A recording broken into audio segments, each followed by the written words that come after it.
Have you ever looked around and wondered why some seniors seem to shrink into the background, more disconnected, more irritable, less full of life, while others age with grace, energy, and deep human connection? It's not about luck, and it's not about genetics. It's about habits, small habits, subtle behaviors, quiet ways of thinking that creep in as we age. And the truth is, these patterns can slowly chip away at your health, happiness, and relationships without you. This video isn't meant to make you feel guilty. It's here to help you recognize the blind spots that may be making aging feel heavier than it should be. And the worst part? Most of us don't even realize we're doing them until it's too late. This is about elderly wisdom, not fear. It's about restoring your power, your peace, your purpose. If you've ever felt like you're drifting, like your world is getting smaller, like the phone rings less and the days feel longer, you're not alone, but it doesn't have to be this way. Stay with us because in this video, we're going to uncover 12 subtle habits that may be silently weighing down your life and show you how to trade them in for connection, dignity, and lightness. These are lessons drawn from real stories, real seniors, and real science. Senior health, motivation, and real-life inspiration. This is your wake-up call. If you care about aging well, if you want to protect your energy and relationships, hit that like button now. Subscribe and turn on notifications so you don't miss any of our future videos. Packed with life lessons from the elderly, senior quotes, and powerful elderly reflections that help you live a better life after 60. Let's begin with the first 4 habits and meet someone who lived through them. When honesty turns into chronic criticism, connection quietly fades away. Margaret, a 72-year-old retired teacher, never considered herself a negative person. She believed she was simply honest. But over time, those honest opinions turned sharper. Mornings started with complaints about her joints, the news, or the way young people behaved. It wasn't immediate. Friends withdrew, her grandchildren visited less. Margaret didn't notice the pattern until the loneliness became unbearable. She wondered why no one called, why holiday dinners felt quieter, why even the grocery store clerk seemed less friendly. The truth was, her words, though often grounded in real frustration, were making others feel heavy and unseen. Negativity repels connection. And while aging comes with legitimate frustrations, turning complaints into a daily soundtrack pushes people away. Positivity isn't fake, it's fuel. People gravitate toward energy that lifts them. And when your presence becomes associated with complaints or bitterness, even the people who love you start to pull back. How to break the habit? Begin each morning by speaking one sentence of gratitude aloud. When speaking to others, especially younger generations, ask curious questions rather than offering commentary.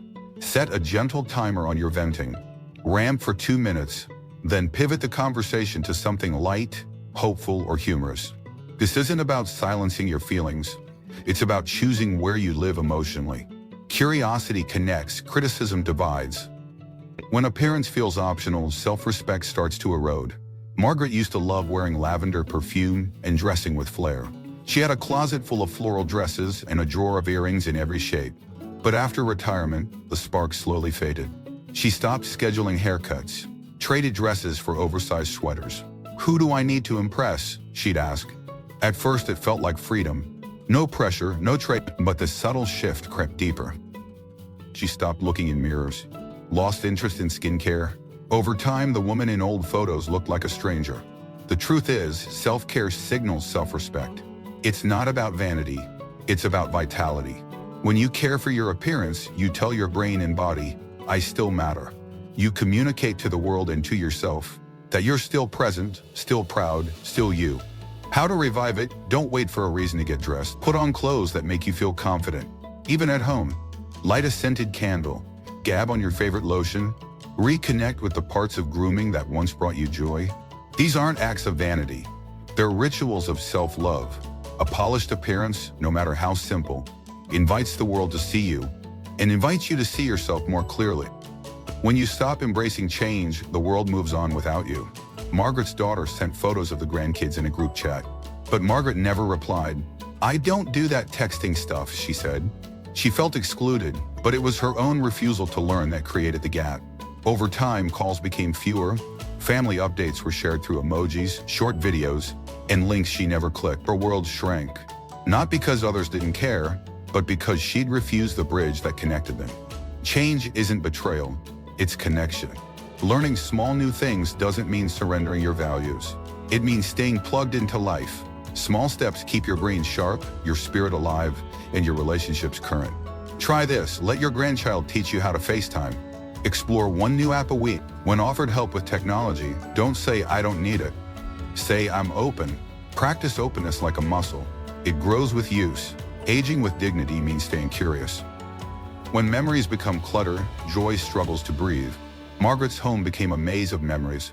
Boxes stacked high, drawers crammed shut, clothes that hadn't fit in decades but carried the scent of old dances and distant weddings. "Everything has a story," she said, but the clutter became suffocating. She avoided inviting anyone over. Cleaning felt impossible. Every object held emotional weight. She felt stuck, physically, mentally, spiritually. Physical clutter creates emotional weight. It's not just about space, it's about energy. A cluttered environment signals a mind anchored in the past. It blocks peace, creates shame, and slowly isolates you from the people who might otherwise come close. How to start decluttering gently. Don't aim to tackle it all at once. Begin with a single drawer. Pick 3 things to donate. Ask yourself, does this bring me peace or pain? Reframe the process, not as throwing away, but as making space for the life you still want to live. Share treasured items with loved ones who can carry on the memory. A less cluttered space is an invitation for warmth, movement, and peace. In the next part of this video, we'll explore the next habits that quietly harm your spirit and health, like impatience, oversharing, and the silent pain of refusing help. Each one has a hidden cost, but also a hopeful path forward. Margaret had always thought of herself as someone who practiced patience, but lately something had shifted. The cashier at the grocery store seemed too slow. Her neighbor's friendly chat felt like a waste of time. Even her grandson's excited story about school made her internally roll her eyes. One day, after snapping at a young clerk fumbling with her change, she saw the hurt in his eyes, and for the first time realized something had changed in her. As we get older, our tolerance for nonsense can shrink. But what we often overlook is that impatience pushes people away. It replaces grace with tension, warmth with coldness. Being quick to judge doesn't make you wiser. It just makes others wary. The real cost isn't in the moment you snap. It's in the growing silence that follows. Impatience doesn't just cause a brief misunderstanding. Over time, it erodes relationships. Friends start calling less. Family begins to withdraw. The warmth that once surrounded you becomes distant. And the truth is, many seniors fall into this without even realizing it. What helps? Take a moment before reacting. Breathe. Ask yourself, will this matter in 10 minutes? In 10 days? Look into the eyes of the person frustrating you and remind yourself, they might be doing their best. A soft response often brings a softer world. Reconnecting with curiosity helps too. Ask questions, invite perspective. Elderly wisdom isn't shown in how quickly we correct others, but in how deeply we understand them. Even a small shift, like turning frustration into empathy, can pull you back into connection. When your voice fills every room, but no one really hears you. Once a great storyteller, Margaret loved sharing memories. But lately her conversations had become monologues. Calls with her daughter felt one-sided. Her friends stopped finishing their stories because Margaret always jumped in with her own. She didn't mean to dominate the space, she just had so much to share. But talking too much without listening sends a clear message. What you say doesn't matter as much as what I say, and over time that shuts people down. It might start small, someone zoning out, a grandchild avoiding phone calls, but eventually it builds into a wall of emotional distance. Connection requires balance. And silence, intentional, curious silence, is where deep listening begins. Listening isn't passive, it's a gift, an act of love. And for many seniors, giving space in conversation is more important than sharing wisdom. How to course correct. Ask questions, really listen. Use phrases like, "And how did that make you feel?" Or "Tell me more about that."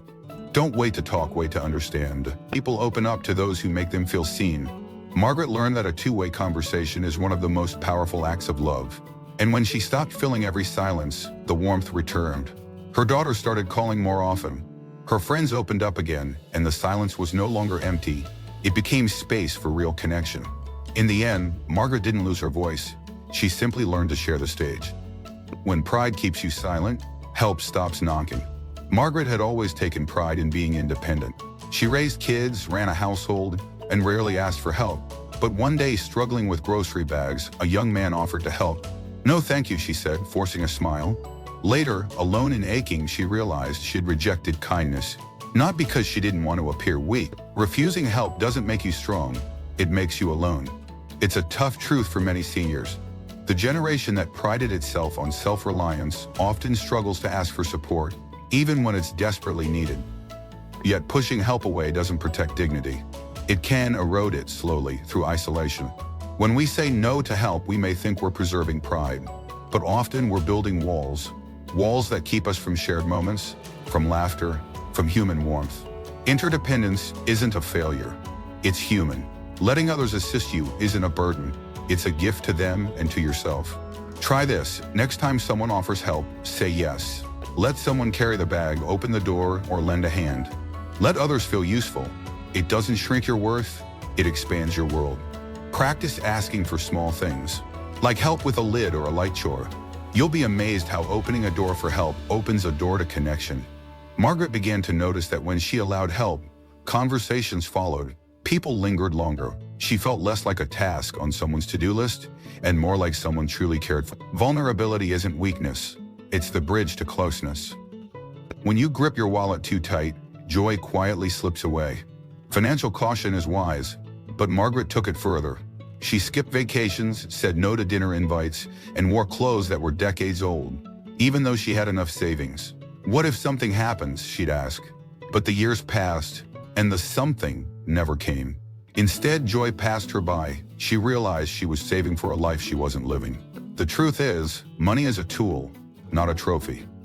It's meant to support your well-being, not sit in silent fear. And while it's important to prepare for unexpected expenses, senior health experts say loneliness and depression can worsen physical decline. And one antidote is meaningful engagement with life, often made possible through intentional spending. Studies show that spending on meaningful experiences brings long-term happiness. Laughter shared on a weekend getaway, a delicious meal with friends, a new hobby that awakens your spirit. These are not luxuries. They're the fuel of a meaningful life. Margaret's daughter once invited her to a short beach trip. She hesitated, thinking about hotel bills, meals, the hassle.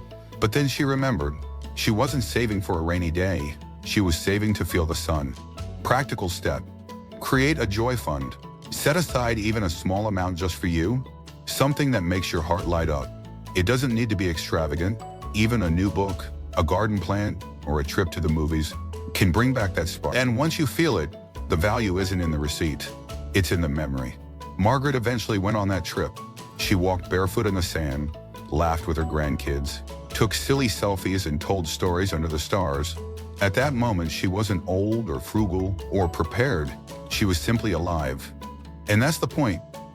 In the final part of this video, we'll explore the final subtle habits that, if left unchecked, can turn golden years into gray ones.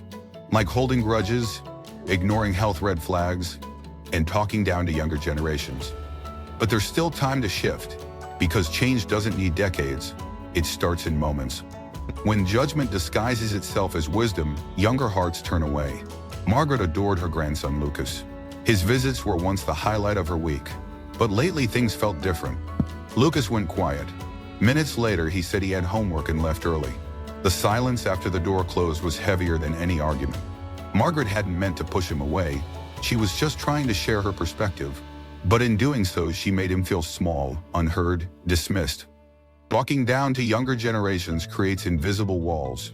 It sends a message: your world isn't valid, only mine was real. And that message, repeated over time, leaves scars. When we constantly compare then to now, with a tone of superiority, we rob ourselves of the chance to connect. Because every generation is fighting its own battles, and every young person deserves the same patience and guidance we once needed. What to do instead? Replace judgment with curiosity. The next time a grandchild shares something foreign to you, say, "That's interesting, tell me more."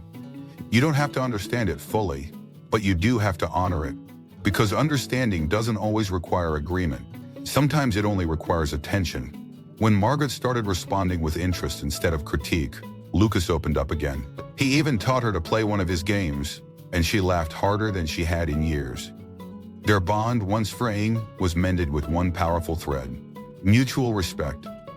When old wounds keep reopening, the heart can't heal. There was a box under Margaret's bed filled with old letters, some from friends, others from family members she no longer spoke to. Each one carried a story, and for years she'd reread them when she couldn't sleep. But instead of bringing comfort, they stirred old hurts, resentments, regrets. She'd whisper, "I was right to be angry," or "They never apologized." These thoughts comforted her pride, but poisoned her peace. Holding grudges is like drinking slow-acting poison. It doesn't kill in a moment, but it drains joy day after day. When you cling to past pain, you leave no room for present happiness. You might think you're protecting yourself, but you're actually trapping yourself in an emotional loop. And the cost isn't just emotional. Senior health experts confirm that unresolved bitterness can raise blood pressure, disturb sleep, and impair immune function. The body remembers what the heart refuses to forgive. What can help? Write a letter to the person you're angry with, but don't send it. Say everything you've held in, then burn it. Tear it, let it go. Forgiveness isn't about them, it's for you. It's not about forgetting, but about choosing peace over punishment. Margaret eventually forgave someone she hadn't spoken to in years. She didn't call them, she didn't need to, but she released the grudge, and in its place came a surprising lightness, like she had set down a bag she didn't realize she'd been carrying. And in that space, laughter returned. Forgiveness isn't for the weak, it's the strongest choice a heart can make. When your body whispers, but you pretend not to hear. Margaret had been feeling dizzy off and on, but she brushed it off. "Just age," she'd say. "I'm fine." She skipped doctor appointments. She ignored her daughter's concern until one day she fell in her kitchen and hit her hip. In the hospital, she lay still and ashamed, not just because of the injury, but because she knew she had ignored the warning sign. The truth is, most health crises don't come without warning. The body whispers long before it screams. But many seniors dismiss these signals, either out of fear, pride, or habit. And yet this denial doesn't protect you, it only delays what could have been prevented. Senior health studies consistently show that early detection is key to longer, healthier lives.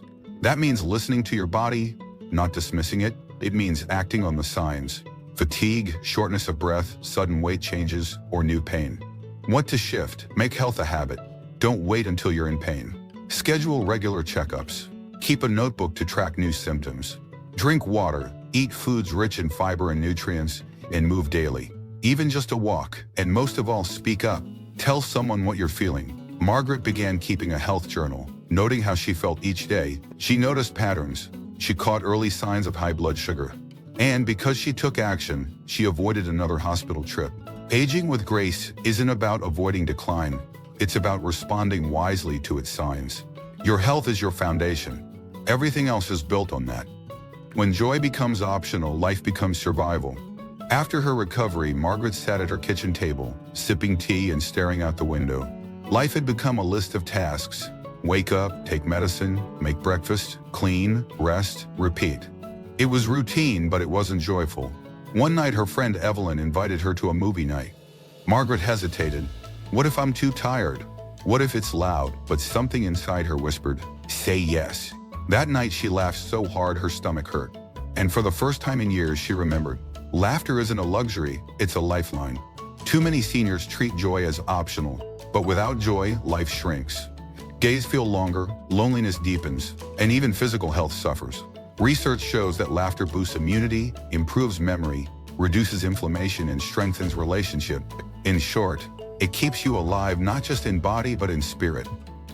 What you can do: say yes to joy. Watch a silly movie, dance in the kitchen, call someone who makes you laugh, tell a joke, smile at a stranger. The older we get, the more intentional we must be about fun.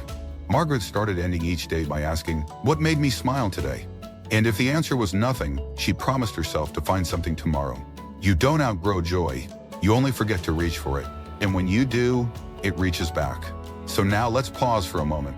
If even one of these stories touched a part of your journey, your daily struggle with letting go, your quiet need for connection, your desire to live lighter and love deeper, then you already know what to do next. Begin right now in this very moment. Choose one habit to shift, because you are not alone and your change can inspire someone else to do the same. Your life experience matters, your voice matters, and the world still needs your light. If this story resonated, please support us by giving a like, subscribing to our channel, and turning on the notification bell so you won't miss future stories like this one. Honor elderly wisdom, senior health, motivation, and timeless life lessons from the elderly. And before we end, I have one last question for you. Where are you watching this from? Let us know in the comments. We'd love to see how far this message is reaching across the world.